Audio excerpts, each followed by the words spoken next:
Well, today's tale has its origins in London via Nottingham to here in Derbyshire. It's a tale of a boy whose life is said to have inspired one of the great well-known stories of Charles Dickens.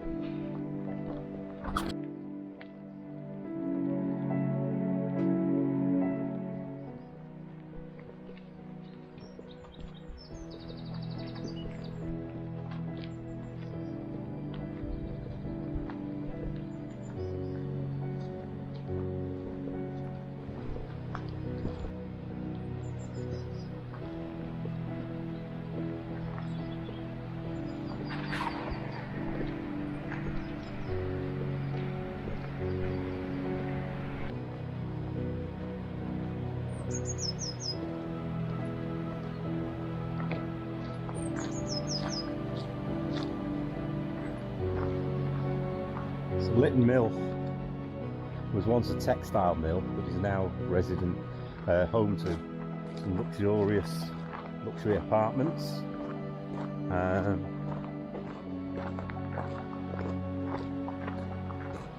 As a mill, it used to employ hundreds of people.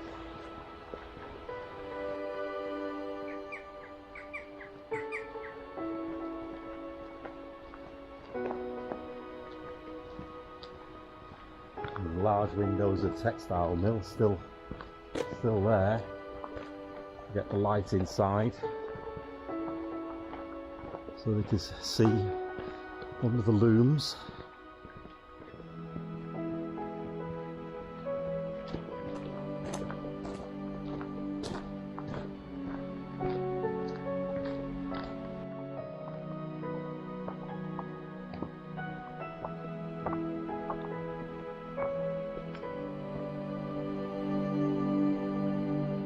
That says it's the old gas house, so presumably. I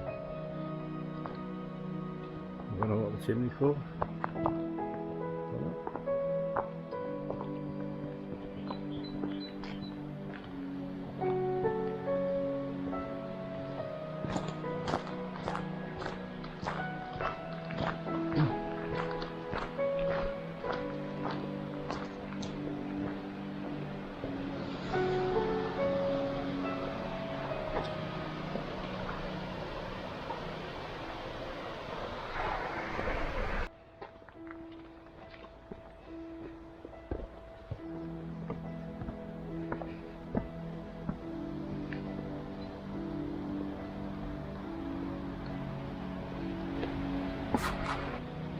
So, Robert Blincoe, the boy in the tale, was born in 1792, but by 1796 he was orphaned and living in the St Pancras workhouse in London.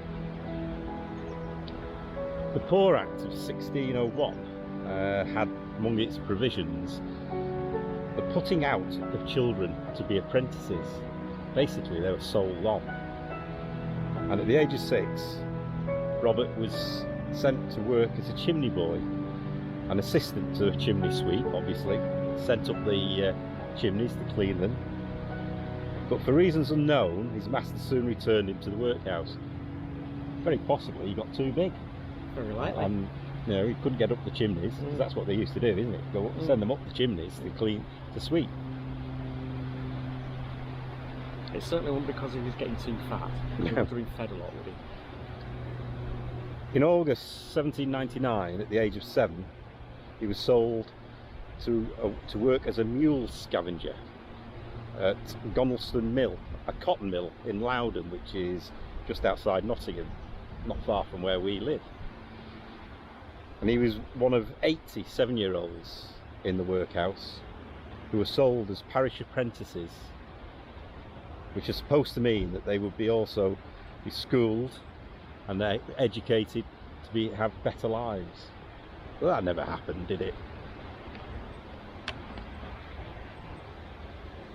Mule scavenging was a dangerous job. The young lads, children, had to get inside the spinning machines and pick up all the rubbish or the waste that could have been made into useful yarn. And it was during this time of Robert's life he actually lost a finger himself, so it wasn't a safe job, a safe working environment at all. The boys lived in dormitories, just fed on porridge and bread, not a very substantial diet at all, and they were beaten regularly, usually for no reason. Robert tried to run away once, but he was dragged back by someone who worked at the mill who recognised him, and he got another extended beating for that. In 1802, Litton Mill closed, and the boys were sold on again, and they were sent here, to Litton Mill. They hoped for better treatment, of course, but they didn't get it. It was bad, if not worse. They'd be beaten until their backs bled, or hung in cages above the machines to frighten them. It must have been really terrifying. The beatings continued through their lives, but Robert decided the best thing to do to cope was just keep his head down and get on with it. And he worked hard, 15 hours a day, 16 on a Saturday. They got Sundays off. As he grew into a young adult, he continued working at the mill. He knew nothing else. But in 1817 he left, having, for the want of a better word, done his apprenticeship. He married in 1819 and he went on to have 3 children.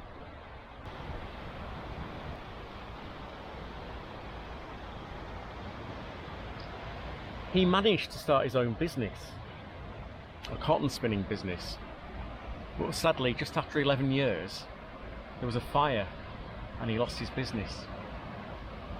He was destitute and unable to pay his debts and ended up in Lancaster jail, the old Lancaster castle.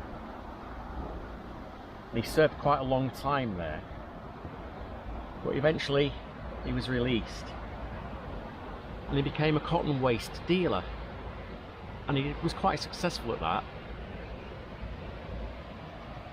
He was able, in fact, to pay for his 3 children's education, so he was good at his job.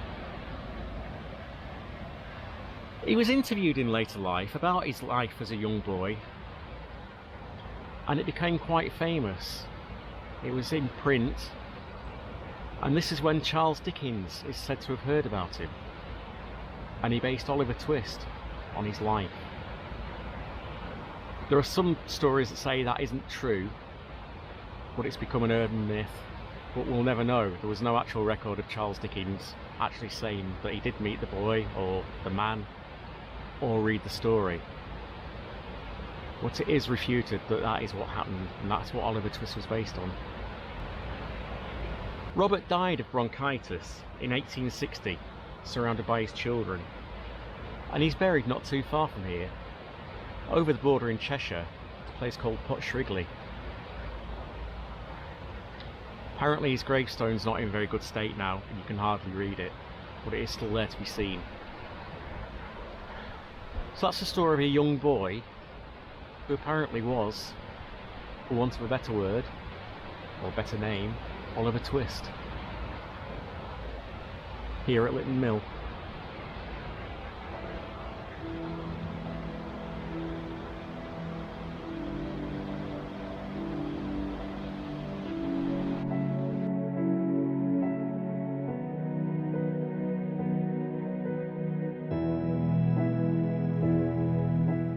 Thanks for watching. Coffee time. Cheers. Cheers.